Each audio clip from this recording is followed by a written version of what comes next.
এদিকে গতকাল মহাকুম্ভে পদপিষ্ট হয়ে মৃত্যু ঘটনার পরেই কিন্তু মহাকুম্ভে আঁটোসাঁটো করা হচ্ছে নিরাপত্তা ব্যবস্থা। বিপদে পরে এই ঘটনা, সেখানে নিরাপত্তা আরও বাড়ানো হয়েছে। কোটি কোটি মানুষ সেখানে গিয়েছেন পুণ্য স্নান বা পুণ্য লাভের আশাতে। ভিভিআইপিরাও সেখানে যাচ্ছেন। দেখা যাচ্ছে যে ভিআইপি বা ভিভিআইপিদের জন্য যে নিরাপত্তা কড়াকড়ি করা হচ্ছে, সাধারণ মানুষের ক্ষেত্রে কিন্তু সেই নিরাপত্তা দেখা যাচ্ছে না। ফলত গতকাল এই ধরনের দুর্ঘটনা ঘটে গেছে। এর আগে আমরা দেখেছি যে আগুন লেগে যাওয়ার ঘটনা ঘটেছে, এবং এই গতকালের এই দুর্ঘটনার পরে আজকে সেখানকার কি ব্যবস্থা, ঠিক কি চলছে, নিরাপত্তা কেমন কড়াকড়ি হয়েছে, সবটা জানবো। আমাদের প্রতিনিধি मनीष तिवारी রয়েছেন আমার সঙ্গে টেলিফোনে। मनीष जी, कल जो हादसा हुआ था उसके बाद महाकुंभ मेला का, जो प्रयागराज का, कितना स्थिति बदल हुआ है और जो सिक्योरिटी था वो कितना बदल हुआ है? जी ऋषिकेश, अगर देखा जाए तो जिस प्रकार से 30 लोगों की मौत हुई और 36 लोग 36 जो है अभी भी उनका इलाज जो है हॉस्पिटल में चल रहा है, उनकी स्थिति काफी गंभीर है। तो कहा जा सकता है जिस प्रकार से ये एक्सीडेंट होने के बाद जो है काफी नियम कानूनों में चेंज किया गया है।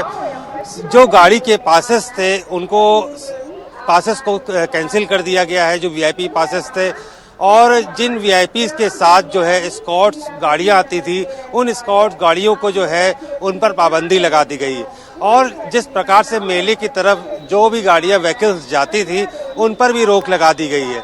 तो कहा जा सकता है जिस प्रकार से वीआईपी के आने पर कई स्कॉट्स गाड़ियां रहती थी, उनकी सिक्योरिटी पर्पज से उसको अब पूरी तरीके से उस पर प्रतिबंध लगा दिया गया है।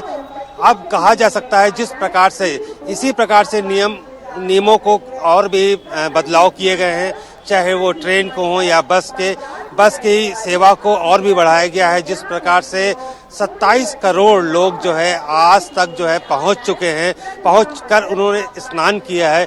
इतनी बड़ी भीड़ होने के बाद जो है इस प्रकार के सख्त नियम लिए जा रहे हैं, क्योंकि कल जिस प्रकार की जो अप्रिय घटना हुई वो सरकार के लिए सबसे इम्तिहान की घड़ी है। आगे के लिए उसी को देखते हुए अभी 26 फरवरी तक जो है ये मेला चलना है। अभी 3 तारीख को बसंत पंचमी है और उस दिन भी उम्मीद की जा रही है कि करोड़ों की संख्या में लोग यहाँ पर आ सकते हैं। इसीलिए इस प्रकार से इन नियमों को लागू किया गया है। वीआईपी व्हीकल्स हर एक प्रकार से जो है प्रतिबंध किया गया है, उन पर रोक लगाई गई है। आइए हम उन तस्वीरों को भी दिखाते हैं। सुरक्षा के मद्देनजर हर एक बॉर्डर पर इसी प्रकार से पुलिसकर्मी मौजूद हैं। उनको नियम कानून के तहत जो पब्लिक यहाँ पर चल रही है उनको पहुँचने के लिए कहा गया है कि यहाँ पर पहुँच करके जो है इसी प्रकार से जिस प्रकार से पुलिस या यहाँ का प्रशासन बताता है उसी प्रकार से चले। उनको आगाह किया जा रहा है जिस प्रकार से इतना बड़ा हादसा हुआ है उस हादसे में वो हादसा दोबारा ना हो, इसलिए इस प्रकार की सिक्योरिटी लगातार देखने को आपको मिलेगी। सभी लोग, अब ये लोग जो जा रहे हैं ये स्नान करके रेलवे स्टेशन की तरफ जा रहे हैं। संगम से ये स्नान मॉर्निंग में कर चुके हैं। हालांकि जिस प्रकार से जो नियम कानून है, प्रशासनिक अधिकारी हैं, डीजीपी आज यहाँ पर मौजूद हैं, उनके द्वारा पूरे सिक्योरिटी पर्पज से कई नियम कानून ऋषिकेश बनाए गए हैं। जी मनीष जी, हम आपसे जानना चाहेंगे, जो कल हादसा हुआ था उसके बाद बहुत सारे लोग, अभी उन लोगों को कोई भी इंफॉर्मेशन नहीं मिल रहा है। हमारे बांग्ला से भी बहुत सारे लोग गए हैं, जिन लोगों को भी अभी तक खोज नहीं मिल रहा है। कैसे मिलेगा उसका खोज, कैसे ये इन्फॉर्मेशन कहाँ से मिल रहा है, और जो जानकारी दे रहे हैं वो लोग, वो सफिशिएंट नहीं है? जी बिल्कुल, अगर जिस प्रकार से ये एक सबसे बड़ी परेशानी है, अगर देखा जाए तो इमरजेंसी कॉल में 1920 नंबर 1920 जो मेले की शुरुआत से इसकी शुरुआत की गई थी, कोई भी नंबर नया रूप से जारी नहीं किया गया है। 30 लोगों की जो मौत हुई उसमें 25 लोगों की पहचान हो सकी है। 5 लोगों की अभी तक पहचान नहीं हो पाई, वो कहाँ के रहने वाले हैं और वो कौन है। इसी प्रकार से अभी ऐसे बहुत सारे परिवार मिल रहे हैं जिनके जो लोग जो हैं अभी भी लापता हैं।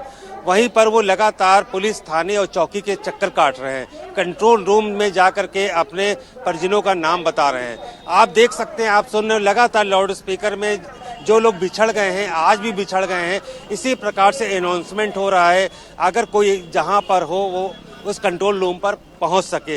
तो हालांकि जिस प्रकार का ये हादसा है, बहुत ही गंभीर, बहुत ही बड़ा हादसा है। 90 लोग इंजर्ड हुए थे और 30 लोगों की डेथ हुई और 36 का अभी कंटिन्यूअस हॉस्पिटल में उनका इलाज भी चल रहा है। तो कह सकते हैं कि इस प्रकार का दोबारा कोई एक्सीडेंट ना हो, इस प्रकार की कोई घटना ना हो, तो काफ़ी नियम कानूनों को चेंज करते हुए जो है आगे की कार्रवाई जरूर की जा रही है। और कह सकते हैं कि पुलिस भी प्रयास कर रही है, लेकिन जिस प्रकार से प्रयागराज के इस कुंभ मेले में जो है भीड़ उमड़ी हुई है, जिस प्रकार से करोड़ों की 27 करोड़ 41 लाख लोग जो है अब तक यहाँ पर संगम में पहुंच करके स्नान कर चुके हैं, तो माना जाए कि बसंत पंचमी के बाद और 26 फरवरी तक ये संख्या 50 करोड़ से भी ऊपर जा सकती है। संगम में आज स्नान करने दे रहे हैं पुलिस प्रशासन के खुले हुए हैं। जी बिल्कुल, कल शाम से ही दिन भर तो सारी बैरिकेड लगा दिए गए थे। जिस प्रकार से जहां पर भगदड़ हुई थी तो सभी वहां पर काफ़ी सामान फैला हुआ था, काफ़ी तरीके से वहां की स्थितियां बिगड़ गई थी। उन स्थितियों को सुधारने में कई घंटे लगे वहां पर पुलिस प्रशासन को। जब वहां पर सुधार हो गया तो करीब 5 बजे के आसपास जो है लोगों को जो यहाँ पे बॉर्डरों को बंद कर दिया गया था। जो हम आप देख सकते हैं मेरे पीछे, ये यही बॉर्डर है जो संगम की तरफ जाता है। इसी रास्ते से जो लोग संगम की तरफ जाते हैं स्नान करने के लिए, ये बॉर्डर कल शाम को खुला था भगदड़ होने की और एक्सीडेंट की घटना होने के बाद। तो कह सकते हैं कि ये घटना जो है सरकार के लिए बहुत ही बड़ा सवाल है। इसको लेकर के सुप्रीम कोर्ट तक मामला चला गया है। वहां पर भी याचिकाएं डाली गई हैं कि वीआईपीज को यहां पर आने से रोका जाए, फोर्सेस को और बढ़ाया जाए, लोगों को सिक्योरिटी दी जाए। तो इस सुप्रीम कोर्ट के पास भी आज याचिका डाली गई है। अब सुप्रीम कोर्ट क्या निर्देश देता है वो भी देखने वाली बात होगी। पीएम लगातार जो है मुख्यमंत्री से बात कर रहे हैं। कल भी उन्होंने कई बार बातचीत की, क्योंकि इतना बड़ा हादसा जो है किसी को उम्मीद नहीं थी और अभी भी कई लोग लापता हैं। ये संख्या जो डेथ हुई है, ये संख्या और भी बढ़ सकती है।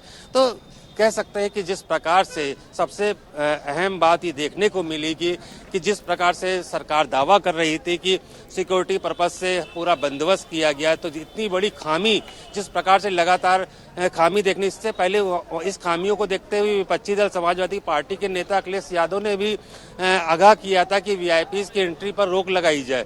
यहाँ पर लोगों की सुरक्षा या जो बुजुर्ग लोग हैं उनकी जो है व्यवस्था ठीक नहीं है।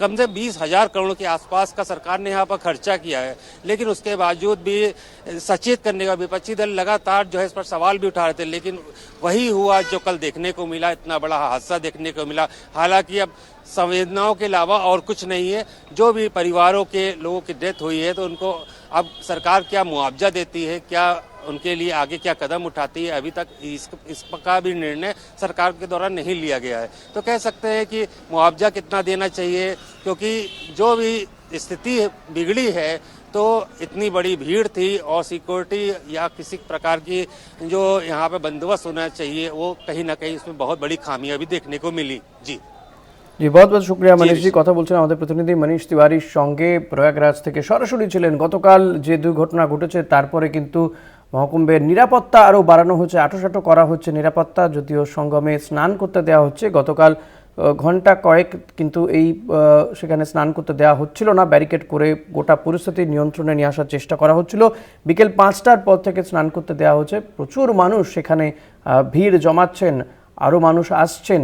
মনে করা হচ্ছে পরবর্তী যে শাহী স্নান রয়েছে, যে সরস্বতী পুজোর দিন বসন্ত পঞ্চমীতে, সেদিনেও কিন্তু এই নিরাপত্তা কিন্তু চ্যালেঞ্জের মুখে পড়বে। সেদিন কিভাবে এই নিরাপত্তা ব্যবস্থা গড়ে তোলা হয়, কতটা আঁটোসাঁটো থাকে সেদিকে নজর থাকবে।